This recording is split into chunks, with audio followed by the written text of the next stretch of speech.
Hello, fellow dreamers. So, I've had a couple of people mention to me as of recent that they've been having some trouble projecting and needed help troubleshooting as to what might be preventing them from achieving the projection that they're trying to do. I found that it comes down to a couple of main things, and that's what I'm going to talk about today to help you to have a higher chance of astral projection. So stay tuned and keep watching. All right, so let's just get right into it then. Firstly, this is my approach. This is what I do to project, and it's what works for me most of the time. So it may or may not work for you, but I've found that it works for most people that I've tried it with. And there are some key aspects within it that you're really going to want to focus on that are going to be the key aspects that really make it work. So follow along in these steps and hopefully you will have some success. If you want help troubleshooting along the way, feel free to reach out to me at any point and I can help give you some additional pointers. Yeah, so let's just get into this. I've made some notes down here, so if I'm looking down in this direction, I'm just checking on my notes. Anyway, so one of the most important pieces is to eliminate your fears. If you have fears about projecting, then you will have difficulty in projecting, you won't have much success, and when you do project, it will either be very short-lived or it will be not as intense and positive as you would like it to be. It may carry your fears into the experience. So working through those fears is really essential for being able to be successful in projecting. I do have another video about this and I will put the link down below so that you can watch that as well. I won't get into that here, but yeah, please do go and watch that prior to trying to project, because like I said, if you do have fears in projecting, it will really limit your ability to have any success with it. Yeah. The second process is that you have to really want to project. It can't be just a little whim like, well, yeah, sure, I'd really like to try that. You have to really want it and you have to put in the work to do it. It's not just going to be one of those overnight things that you suddenly have success with. Now, perhaps it may happen suddenly, and perhaps it may require very little work, but for the most part, that is not the case by and large. So really want it and really put in the work to do it. And there are a lot of things that you can do in your waking day-to-day experience that can increase that likelihood. Certain habits and things like that that you can change and modify to increase your likelihood. So let's get into the actual step-by-step process of projection. The first thing that you want to do is to choose the right time and place. Okay, so you want to make sure that you are at home alone, or at least in your own room alone where it's going to be quiet. I prefer complete darkness and no sound. So what I do is I have all my windows blacked out, and when I want to project, I shut off all the lights. I put in earplugs. I also make sure that my bedroom temperature is a comfortable neutral temperature where it's not too hot or too cold. And I also use very soft blankets. So for me, this is important because when I can feel something on my skin, it's very distracting for me, and so it's hard for me to really go inward. And with this process, I really want to help you to understand that it's not so much that you're projecting out of your body into a physical experience or whatnot, that you are actually going deep within your body, and that your body, your physical body, has to be asleep while your consciousness is awake. So that is the trick that we're excuse me, we're really working with here. So, yes, so find a good place to do it and make sure that you're not going to be disturbed. Um, some of the best times that you can do it is after you've already had most of a good night's sleep. You may or may not have heard the wake back to bed method, and that's a pretty good method for most people, although I have a hard time with it myself because once I wake up, I'm quite alert, and so it's sometimes a challenge for me to get back into a restful state. Sometimes for me, it helps when I'm already a little tired, but that's my process. So yours may be very different. And like I said, the wake back to bed method is very successful for most people. So try either and see. You're just creating a good time environment. So let's say you've basically, the wake back to bed method is that you've had most of a good night's sleep, you've had your deep restorative sleep, and then you're waking up a couple hours before the morning and trying your technique then. So yeah, and for me though, I'm kind of an oddball, and sometimes what works for me is that I find sometimes my body wants to stay up the night before and I'm not getting any sleep, and then the next night my body is so physically exhausted that it immediately falls asleep and my consciousness is still alert, so I end up having an out-of-body experience very quickly at that point, as soon as I'm starting to fall asleep. So yeah, that kind of works for me. But you can see what works for you and try those different things. Try different times a day. I mean, some people are very successful in the middle of the afternoon. So it's really just what works for you, and play with that. That part is not as essential, although it is helpful. It is definitely helpful to have a good night's rest, because if you are just exhausted, it is highly likely that you'll just fall asleep and stay asleep. So yeah, play with that. The next thing you want to do is really focus on what you want to achieve. So one of the things that I like to do, which you can also do for lucid dreaming, is called incubating or visualizing. That you're basically wanting to create an image in your mind of what it's like to be successful in that astral projection. So during perhaps the hypnagogic period, when you're starting to fall asleep and you're relaxing and you're kind of in that in-between space, is a really good time because you have access to your subconscious, and you can kind of imprint and program what you want to achieve at that given point, and that will go into that memory. And you'll be more likely to achieve what you're wanting to achieve because you've already imagined it. So, and your imagination is super powerful. So use that. Imagine yourself having a successful astral projection. Imagine what it would be like. Imagine what you would want to do during that projection. Sorry, my lips are sticking together here. I need to get a drink of water.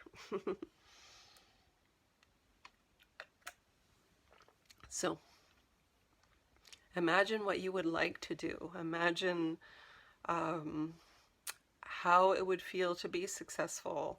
A lot of times, we're so focused on our fears and, oh no, well, what if I don't do this? And what if it doesn't work out the way that I want it to work out? And instead of wasting all that valuable energy that's, co-contributing to your lack of success, instead imagine what you would like to happen and co-contribute towards success and what you want to achieve.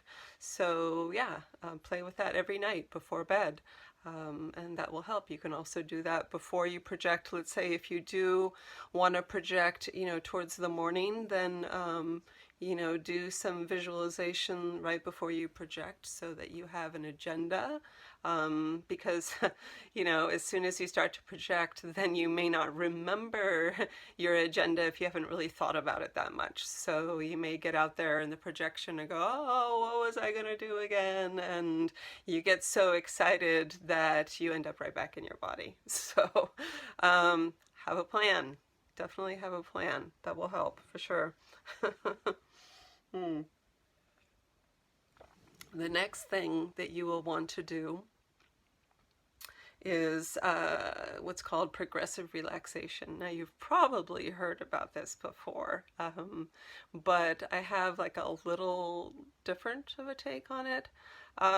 So what you want to do is to relax each part of your body one by one. You can start either the top of your head or the bottom of your feet. Doesn't really matter.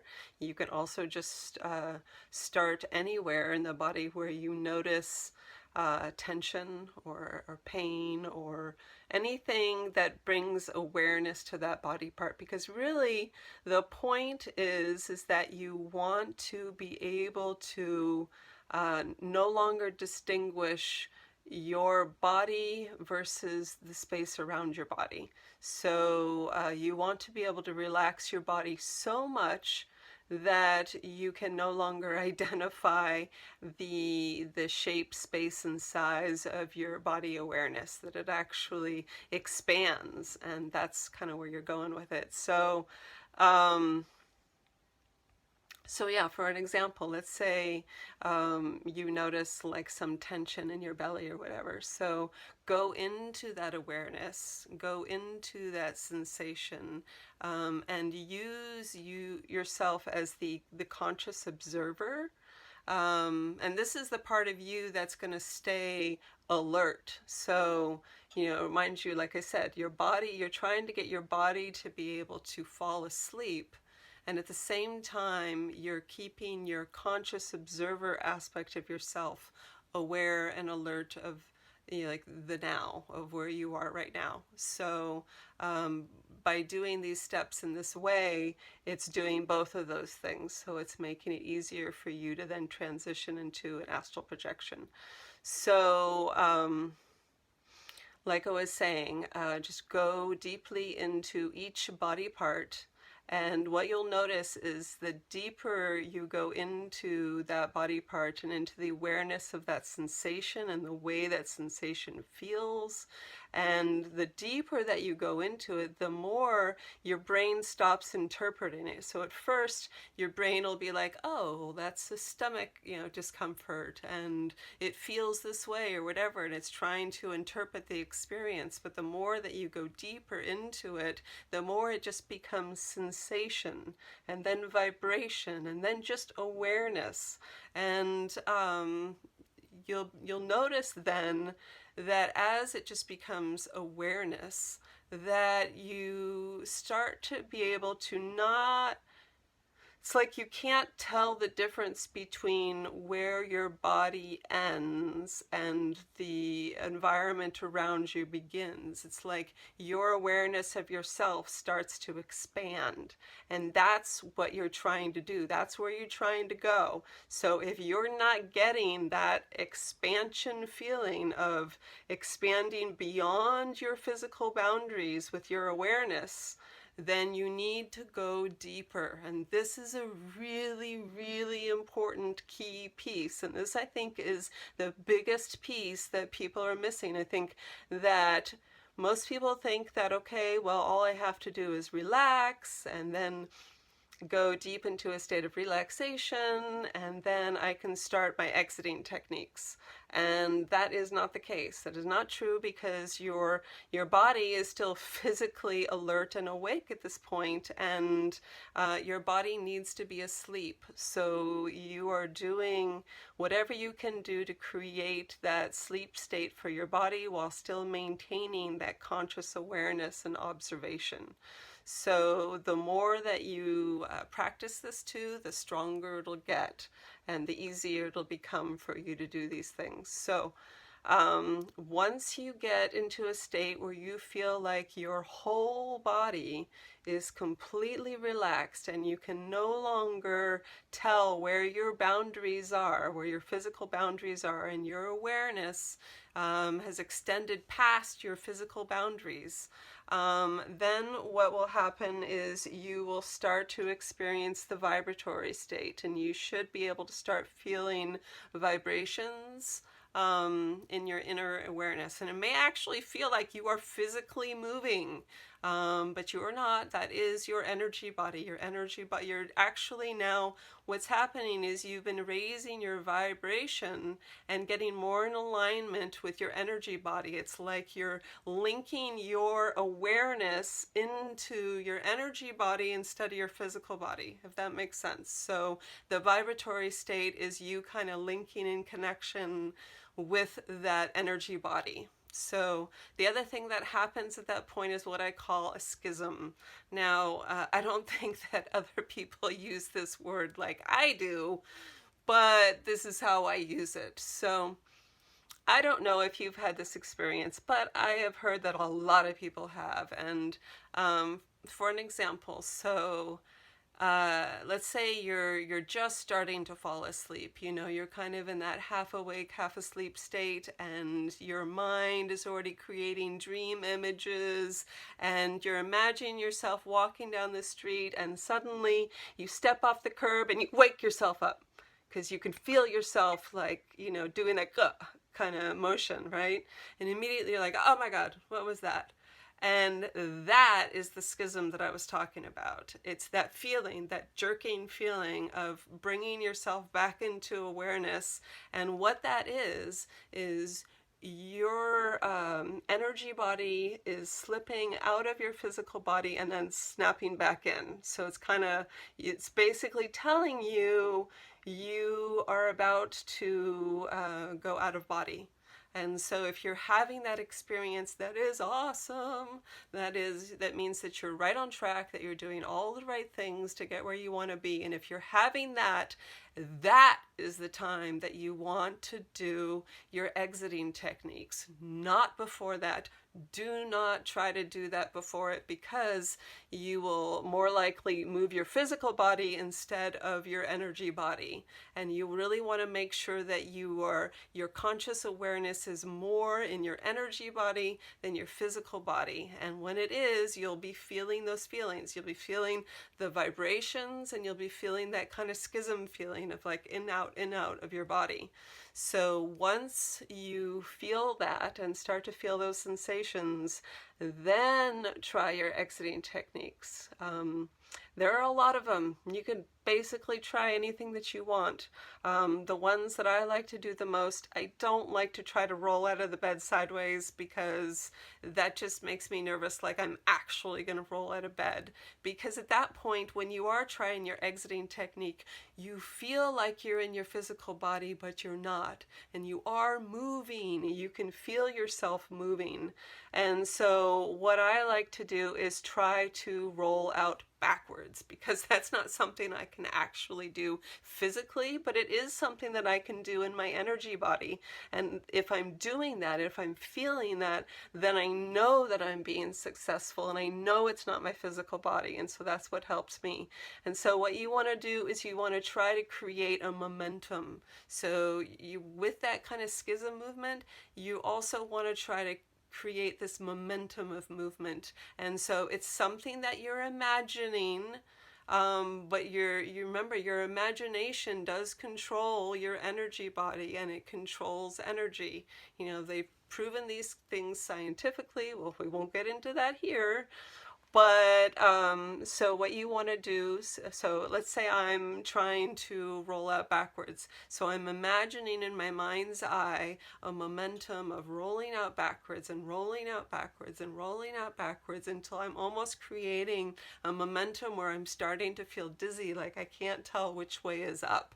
And that is important, because you're trying to help yourself kind of lose awareness and kind of how do I explain it? Almost like rocking yourself out with that kind of inability to know exactly where you are in that moment. So, and that momentum is awesome. So it will really help you to have a higher likelihood of exiting your body. So you should be able to pull yourself out at that point. If that rocking backwards isn't the thing that works for you, you can try something else. But it's important to, like I said, get up to the point of the vibrational level and the schisms before trying your exiting technique. And then once you start exiting, you're good. Now the trick there's an important piece. Don't get too excited. And okay, granted, the first 10 or 20 times you're probably going to get like so excited that the second you get out of your body, you're going to be like, oh my God, this is it. And then you end up right back in your body because you got too excited. So don't get bummed out about that. Just be like, yeah, I totally did it. And I feel proud of myself and I had success. And next time I'm going to try not to get so excited. The trick that can help you to focus that excitement is to immediately try to get involved and immersed in your environment. So wherever it is that you are in that projection or whatever you're starting to see or whatever you're starting to do, immediately try to get immersed in that, or also focus on whatever your agenda was, like if you wanted to go somewhere or do something or whatever that was, if you can immediately start focusing on that, then you won't get so focused on the excitement and therefore then end right back into your physical body. So anyway, I hope those things help you. There are a bunch of other tips and techniques, that I would love to share with you, but I think that's going to be another video because we're already at 22 minutes here. But yeah, please let me know what you think of this and how it works for you. And like I said, if you have any other questions, please reach out. I am here to help you. I want you to be successful, and that is important to me. So yeah, success to you. Let's do this, right? We got a lot of time right now. We got a lot of free time to be doing these things. So this is a great time to play with these skills. So good luck.